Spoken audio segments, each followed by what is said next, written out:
Nicolas Sarkozy a notamment proposé l'idée d'une taxe sur les transactions financières. C'est un avatar de ce qu'on connaît sous le nom de taxe Tobin. Tobin lui-même a dit qu'il regrettait de l'avoir formulée, ou en tout cas qu'elle n'était pas destinée à aller au secours de finances publiques défaillantes.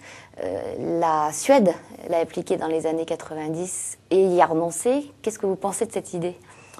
C'est une idée évidemment intéressante, dont je constate simplement que quand il était ministre de l'économie et des finances, Nicolas Sarkozy l'a toujours rejetée quand elle a été proposée au Parlement, et dont je constate que le gouvernement qui l'a choisi persiste à la refuser quand les députés de l'opposition la proposent à l'Assemblée nationale ou les sénateurs au Sénat. Mais le fait que son auteur, donc Tobin, et que les expérimentations qui ont été menées se soient révélées non concluantes, ça ne vous trouble pas ?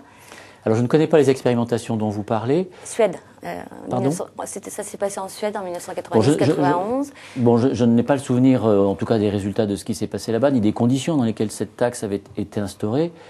Ce que je constate simplement, c'est que le président de la République propose une taxation que, comme ministre, il a refusée et que son gouvernement refuse aujourd'hui en France.